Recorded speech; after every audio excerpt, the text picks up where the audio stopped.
Hey guys, this is Ruckus Gaming coming at you with another episode of Tuesday Tips and Tricks. Today we're going to continue with part 2 of our potion tier list series, and it's going to be a bit of a short one. This uncommon potion list is pretty small, but without further ado, let's just jump straight into it. First up, we are starting off with the Ancient Potion, which gives you 1 stack of the artifact buff. This is an absolute banger, and we're throwing this right at the tippy top of S tier. It's all down here from Hill, guys, but this is a potion that I absolutely love to see. It's also one that I think, personally speaking, as a newer player, I really slept on. I did not really value artifact buffs highly. I think that Slay the Spire does a great job of making debuffs relevant. A lot of games you get debuffed by the enemy and it doesn't really matter. You can just keep whacking away and you'll win because the player's too strong. Debuffs really matter in Slay the Spire, and avoiding debuffs is very valuable. I like that this can also be used in combination with cards like Biased Cognition or Wraith Form. It works in combination with other potions. Things like the Flex Potion will block the temporary dex or temporary strength down debuff, so you just get permanent 5 strength. This is a potion that I believe is very much worth saving and holding on to, even at the cost of passing up other very good high quality potions. It lets you plan ahead to avoid debuffs like Sneko's Confusion or the Constrict debuff on the Spire growth, which can be very, very annoying. So for all of those reasons, absolute top of the S tier for uncommon potions.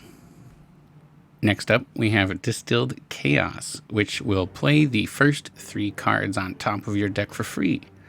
I'm going to put this squarely in the middle, B tier. I think this can be really good if you have a small draw pile, obviously.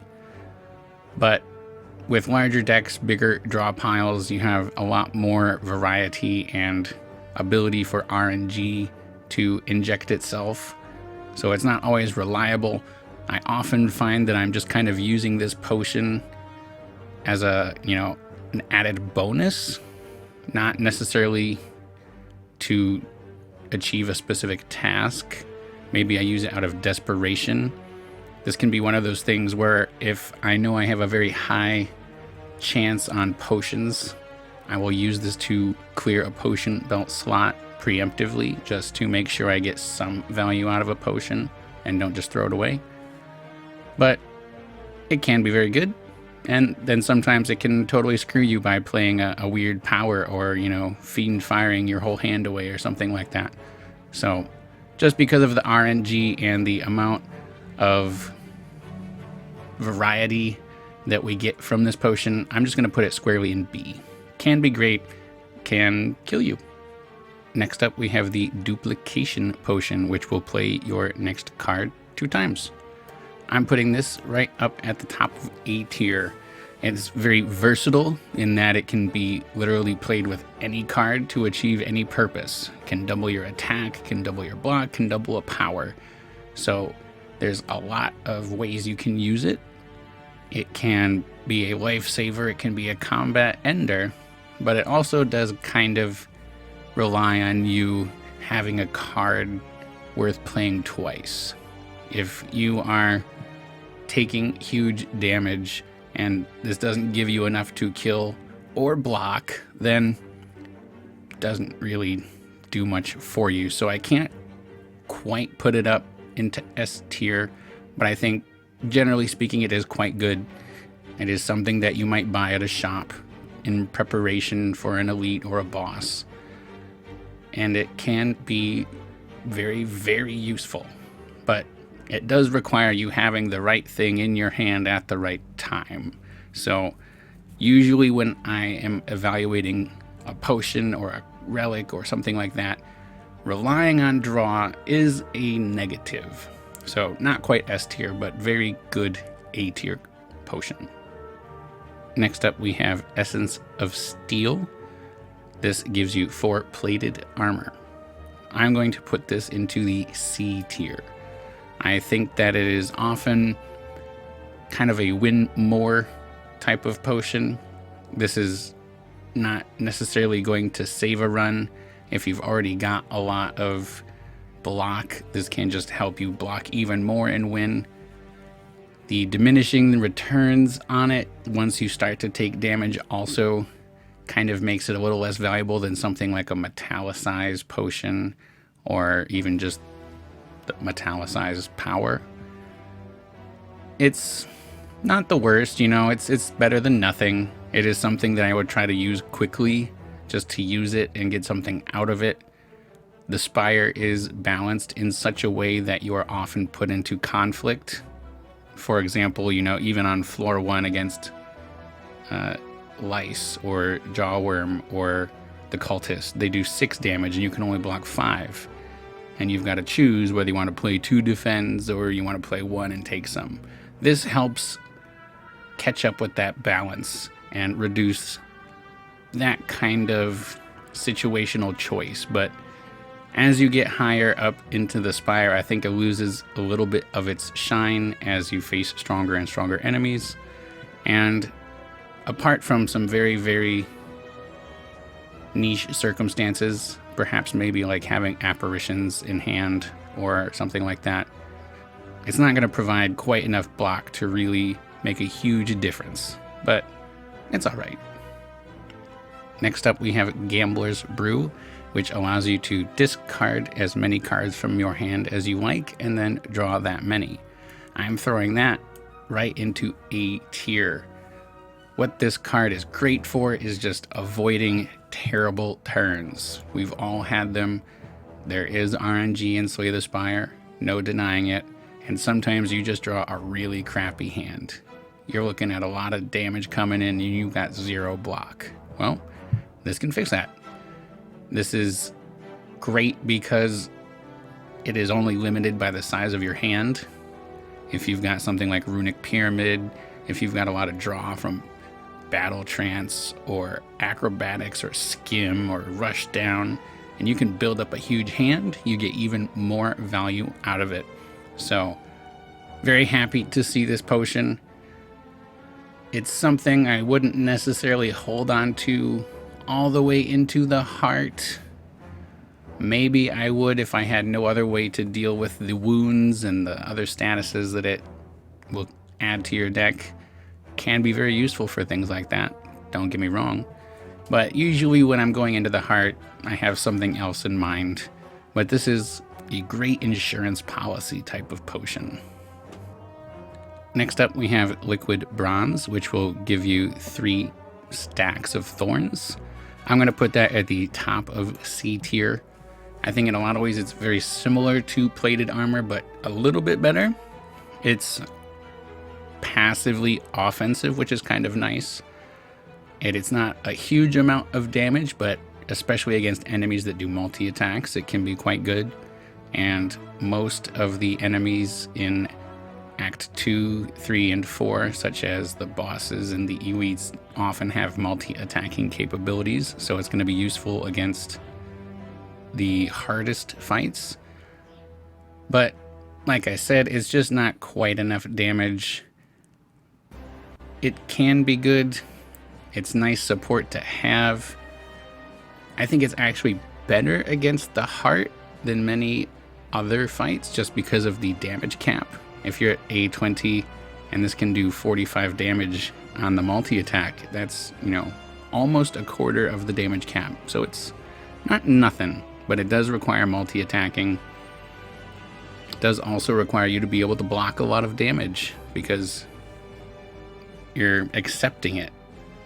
You're not trying to kill before the multi-attack, you're using the multi-attack to help you kill. This is a potion that I might toss in favor of something better, much in the way that I would probably toss Essence of Steel for something better. It's nice to have, but I think there are other things that you want more, and that's why it's C tier.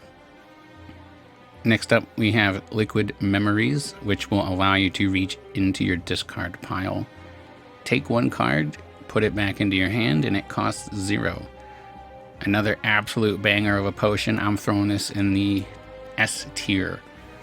This is one of those potions that I will definitely hold on to, especially if I have some kind of big blabber of a card.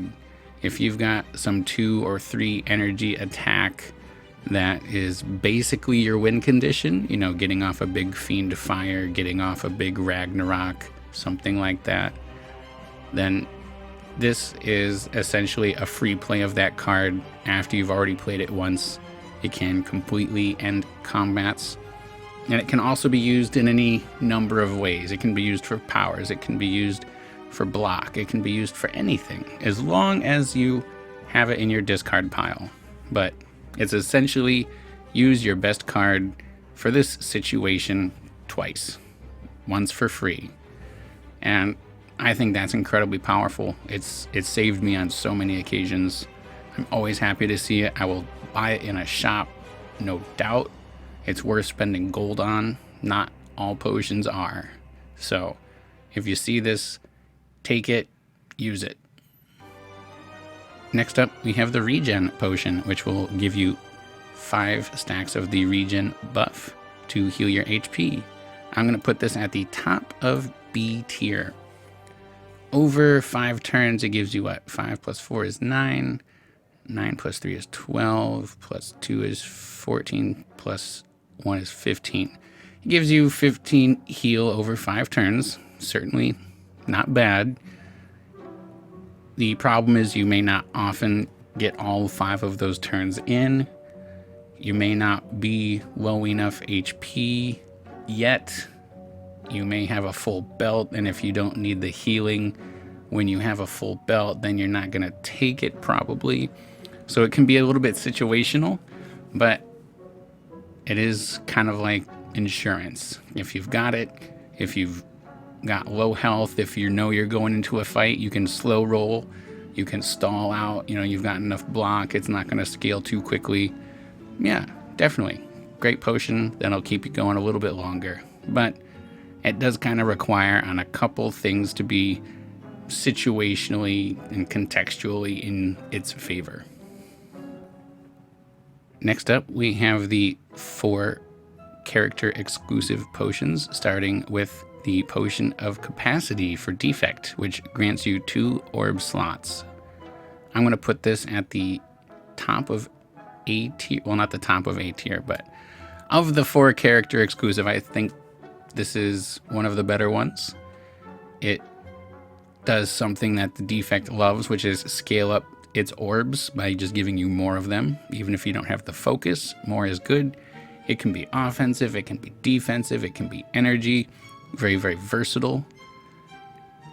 I think what makes this not S tier for me is that it is something that a card already does.